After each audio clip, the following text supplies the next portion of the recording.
What if I told you most people don't really know where their money goes each month? They think they're saving, but somehow their money just slips away.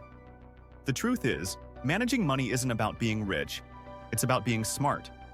And the 50-30-20 rule can completely change how you handle your cash. If you're tired of feeling broke after every paycheck, you need to know this, because once you master this rule, your money finally starts working for you. The core idea behind the 50-30-20 rule. You know how everyone says you should save money, but no one actually explains how to do it. That's where the 50-30-20 rule steps in. It's one of the simplest and most realistic ways to manage your money, and the best part is you don't need to be a finance expert to get it. This idea became popular thanks to Elizabeth Warren in her book, All You're Worth. The rule is simple. Divide your after-tax income into 3 categories. 50% goes to your needs, 30% to your wants, and 20% to your savings or debt payments. Think of your income like a pizza. Half of it keeps you alive with essentials.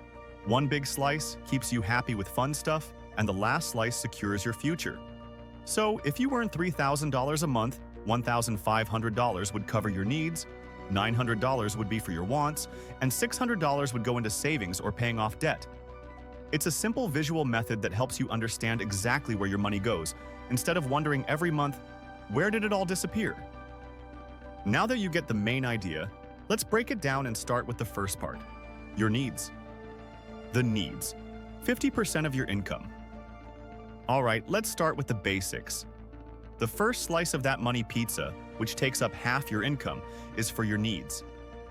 These are the things that keep your life running. We're talking about essentials like rent or mortgage payments, groceries, utility bills, transportation, health insurance, and basic debt payments. In short, the stuff that if you stopped paying for, your life would instantly get messy. Needs are non-negotiable. You can't just skip paying rent because you felt like buying a new gaming console or upgrade your wardrobe instead of paying your electric bill. These are the things that keep a roof over your head, food in your fridge, and your lights on. But here's where many people get trapped. They start confusing wants with needs. For example, a phone is a need, but that brand new $1,200 smartphone with triple cameras and face unlock? That's a want pretending to be a need. Groceries are a need, but shopping only at fancy organic stores when there are cheaper options?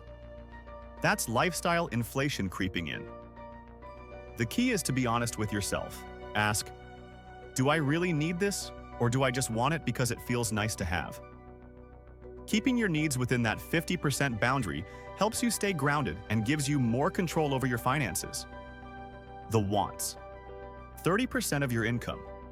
Now this is the fun part. The wants category is where life feels a little more enjoyable. This 30% slice is all about the things that make you happy but aren't absolutely necessary for survival. We're talking about eating out, Netflix subscriptions, hobbies, travel plans, concert tickets, and that occasional impulse to buy something online at 2 a.m. just because it was on sale. And let's be honest, we all need a little fun. Life isn't meant to be all bills and budgeting spreadsheets. Treating yourself once in a while actually helps you stay motivated to keep your finances in check. The problem starts when your treat yourself moments happen every other day.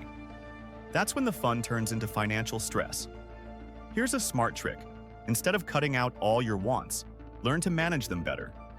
Love coffee? Brew it at home instead of buying a fancy latte every morning. Enjoy movies? Stream at home with friends instead of spending $30 on tickets and popcorn. Small swaps like these keep your lifestyle enjoyable without breaking the bank. The goal is balance.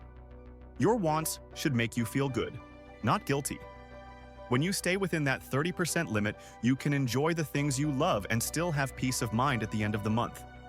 Now that we've had our fun, let's talk about the part that really builds your future. The savings and debt repayment section. The savings and debt repayment. 20% of your income. Now let's talk about the most powerful slice of your budget, the 20% that shapes your future. It might not give you instant excitement like a new gadget or a fancy dinner, but this is where real financial freedom begins. This part of your income is all about creating stability, peace of mind, and long-term growth. You can think of it like planting seeds. You may not see anything at first, but with time, those seeds grow into something strong and valuable. This 20% is usually divided into 3 key areas: savings, investments, and debt repayment. Start with your emergency fund. This is your financial safety net. Experts recommend saving at least 3 to 6 months of living expenses. It protects you from life's unexpected surprises like car repairs, job loss, or sudden medical bills. Next is investing. You don't need to be a finance pro. Simple options like index funds, retirement accounts, or mutual funds can slowly grow your money over time. The magic here is compounding interest, which means your money earns more money the longer it stays invested. Finally, there's debt repayment. Paying off high-interest debt, especially credit cards or loans, is like giving yourself a guaranteed return. Every dollar you pay off now is money you won't lose to interest later. The smartest move you can make is to automate this process. Set up automatic transfers to your savings or investment accounts as soon as your paycheck arrives. That way, saving happens without you even thinking about it. Now that we've built the foundation of financial security, let's talk about how to adjust this rule to fit your lifestyle and income. Here's the thing about the 50-30-20 rule.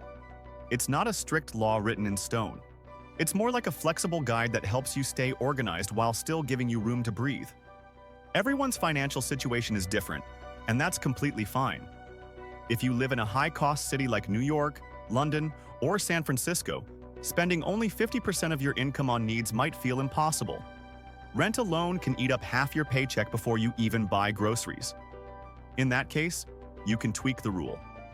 Some people go with a 60-20-20 split or even 70-20-10. The goal isn't to hit perfect numbers. It's to create balance that works for you without drowning in stress. On the other hand, if you live somewhere with lower expenses, you might have more flexibility. That extra breathing room can help you increase your savings rate or pay off debt faster. And as your income grows, your money plan should grow too. Instead of upgrading your lifestyle every time you get a raise, try upgrading your savings rate. For example, if you get a 10% raise, commit half of it to savings or investments before you even see it in your account.